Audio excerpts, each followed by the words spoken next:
Assalamualaikum warahmatullahi wabarakatuh. Apa kabar semuanya? Nah, pada video tutorial kita kali ini, kita akan belajar tentang akuntansi kas pada KD kas kecil. Yang dipelajari di dalam kas kecil, yang pertama itu adalah satu, memaparkan pengertian kas dan pentingnya pengendalian internal atas kas.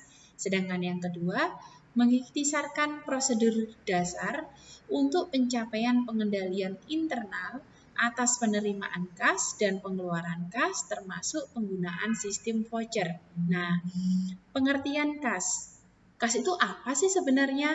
Kas itu merupakan harta yang paling lancar atau liquid, paling mudah diselewengkan, maka diperlukan suatu sistem dan prosedur akuntansi untuk mencatat dan mengendalikan kas.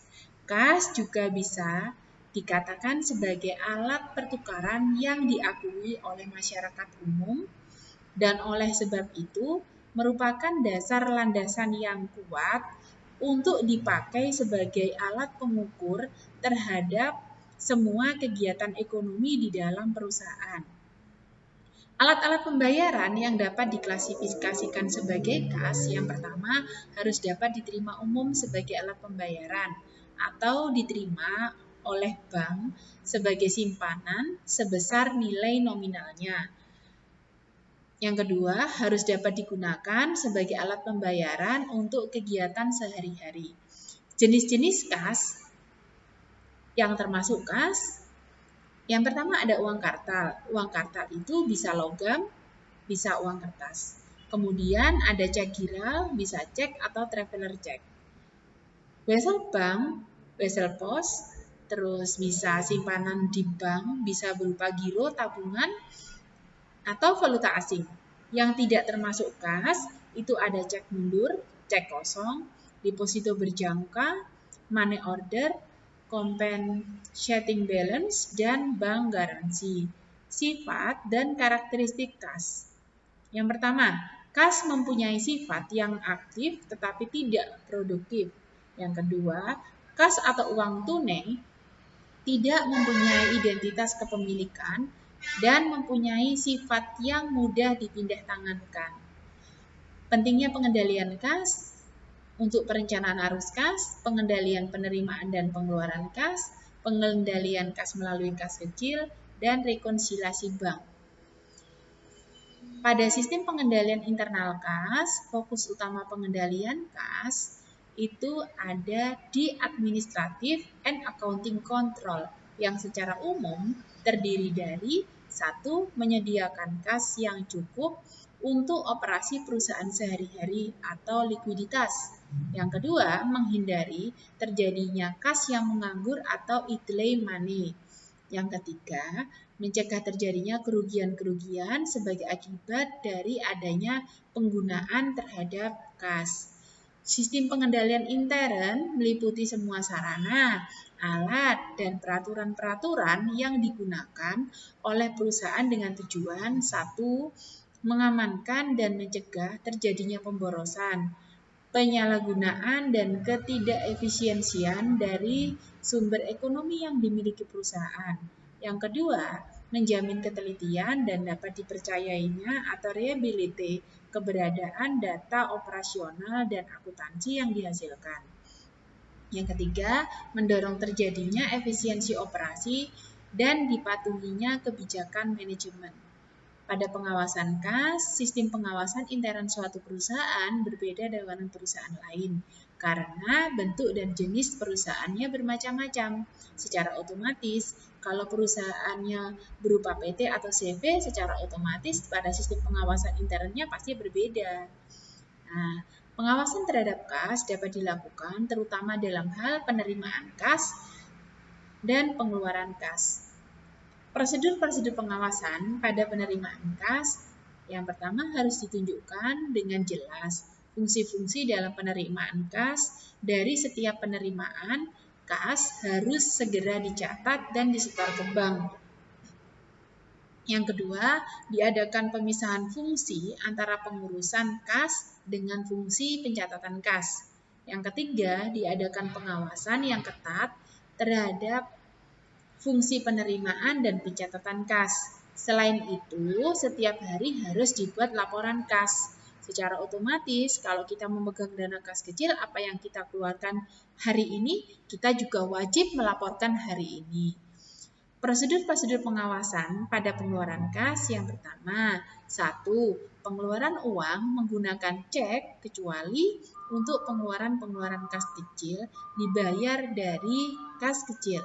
Nah, seperti apa yang di pemaparan awal bahwa memang kas kecil untuk membiayai pengeluaran-pengeluaran yang relatif kecil. Yang kedua, dibentuk dana kas kecil yang diawasi dengan tepat. Yang ketiga, penulisan cek dapat hanya dilakukan apabila didukung bukti-bukti yang lengkap atau dengan kata lain digunakan sistem voucher. Yang keempat, dipisahkan antara orang-orang yang mengumpulkan bukti-bukti pengeluaran, yang menulis cek, yang menandatangani cek, dan yang mencatat pengeluaran kas. Diadakan pemeriksaan intern dengan jangka waktu yang tidak tertentu, kemudian harus membuat laporan harian. Pada dana kas kecil atau petty cash sendiri itu adalah uang kas yang disediakan untuk membayar pengeluaran-pengeluaran yang jumlahnya relatif kecil dan tidak ekonomis bila dibayar menggunakan cek. Kemudian, pada sistem pencatatan dan dana kas kecil, kita bisa menggunakan dua metode. Yang pertama, metode impress, dan yang kedua, metode fluktuasi. Untuk metode impress atau sistem impress atau impress fund method, yang pertama, jumlah dalam rekening kas kecil selalu tetap, yaitu sebesar cek yang diserahkan pada kasir kas kecil untuk membentuk dana kas kecil. Apabila jumlah kas kecil tinggal sedikit dan juga pada akhir periode kas kecil akan diminta pengisian kembali kas kecil sebesar jumlah yang dibayar dari kas kecil, sehingga jumlah uang kas kecil kembali seperti semula. Pengeluaran-pengeluaran kas kecil baru dicatat pada pengisian kembali kas kecil. Sedangkan untuk sistem fluktuasi atau fluktuasi fund method, pembentukan dana kas kecil dilakukan dengan cara yang sama seperti impress. Perbedaan dengan sistem impress adalah bahwa dalam metode fluktuasi, saldo rekening kas kecil tidak tetap, tetapi berfluktuasi sesuai dengan jumlah pengisian kembali dan pengeluaran kas kecil. Pencatatan langsung dilakukan setiap terjadinya pengeluaran-pengeluaran dari kas kecil. Jadi perbedaannya jika kita menggunakan sistem impress, misalnya jika kita mengisi kas kecil sebesar 2 juta, jika pada saat ada pengisian kembali, kita juga wajib mengisi sebesar 2 juta pula.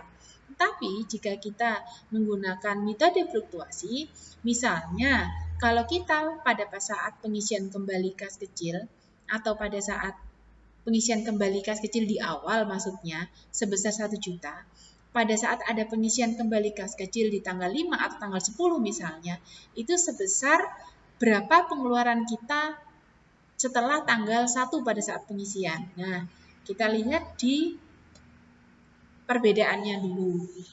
Jika kita menggunakan impress, jurnalnya kas kecil di debit, kreditnya kas. Untuk fluktuasi, debitnya adalah kas kecil, kreditnya kas.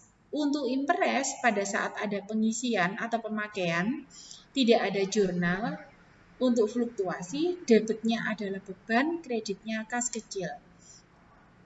Pada saat penggantian atau pengisian kas kecil di tengah-tengah atau di akhir bulan, debitnya adalah beban, kreditnya kas. Jika menggunakan metode fluktuasi, debitnya adalah kas kecil, kreditnya kas. Akhir periode pembukuan untuk pemakaian kas kecil yang belum diganti, ayat jurnal penyesuaiannya, debitnya beban, kreditnya kas kecil. Itu wajib dibuat jurnal pembalik. Sedangkan untuk metode fluktuasi, kita tidak perlu membuat jurnal pembalik. Contohnya, soal untuk metode impress, tanggal 4 Januari misalnya, diserahkan selembar cek nomor 3542 sebesar 2 juta untuk pembentukan dana kas kecil. Kalau di soal ini, di soal tanggal 4 ini, jika kita mengacu pada jurnal sebelumnya, pada saat pengisian kas kecil, debitnya adalah kas kecil, kreditnya kas. Kenapa kok kas kecilnya didebit? Karena kas kecilnya bertambah. Sedangkan kenapa kok kas kecilnya itu kasnya ada di kredit? Karena memang untuk mengisi kas kecil itu dari kas besar atau kas bank. Maka tanggal 4 Januari ini debitnya adalah kas kecil sebesar 2 juta, kreditnya kas sebesar 2 juta. Pada tanggal 5 dibayar biaya telegram 60.000, tidak perlu di jurnal. Tanggal 7 dibeli tunai alat tulis kantor juga tidak perlu di jurnal. Tanggal 12, tanggal 18, tanggal 19, 21 dan 22 kita juga tidak perlu menjurnal. Pada tanggal 22 dibayar biaya angkut juga tidak perlu dibuat jurnal. Jika kita menggunakan dana kas kecil metode impres, tidak perlu membuat jurnal. Tanggal 24 dibayar untuk parkir dan biaya serba-serbi 50.000 juga tidak perlu dibuat jurnal. Tanggal 25 dibayar biaya servis mesin-mesin kantor 80.000 juga tidak perlu dibuat jurnal. Tanggal 26 diadakan pertanggungjawaban atas pengeluaran-pengeluaran melalui kas kecil dan setelah itu diterima penggantian dana. Nah, untuk penggantian dana di tanggal 24 ini debitnya adalah beban, kreditnya adalah kas kecil. Nah, bebannya apa saja? Terdiri dari beban atau biaya telegram, biaya ATK, biaya angkut, biaya konsumsi, biaya ATK juga dari alat-alat kantor, kreditnya kas kecil. Kenapa bisa begitu? Karena kita menyesuaikan dengan jurnal sebelumnya yang ada di sini.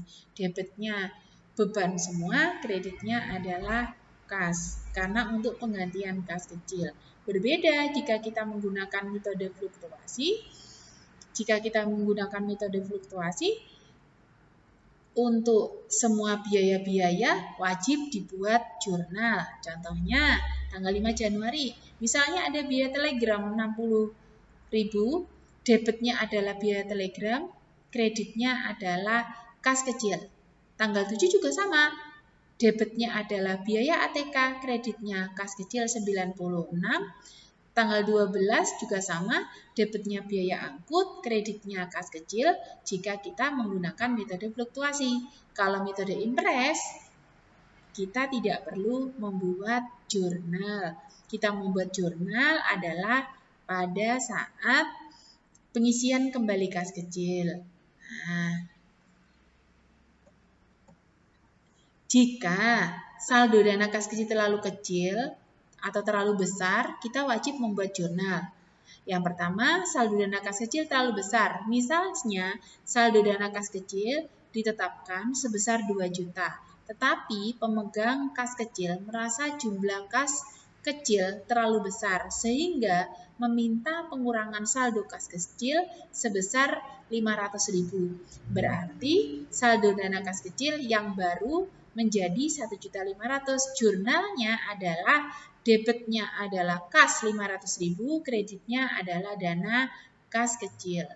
Nah, jika saldo dana kas kecil terlalu kecil, contoh soalnya atau contoh transaksinya, misalnya saldo dana kas kecil yang telah ditetapkan sebesar 2 juta, dirasa terlalu kecil, maka pemegang kas kecil meminta penambahan saldo kas kecil sebesar 1 juta, maka debitnya adalah dana kas kecil 1 juta, kreditnya adalah kas. Nah, sekian untuk video tutorial kita kali ini. Pada video tutorial kita selanjutnya, kita akan belajar tentang rekonsiliasi bank. Terima kasih. Mohon maaf. Assalamualaikum warahmatullahi wabarakatuh. Sampai jumpa kembali di video kita selanjutnya.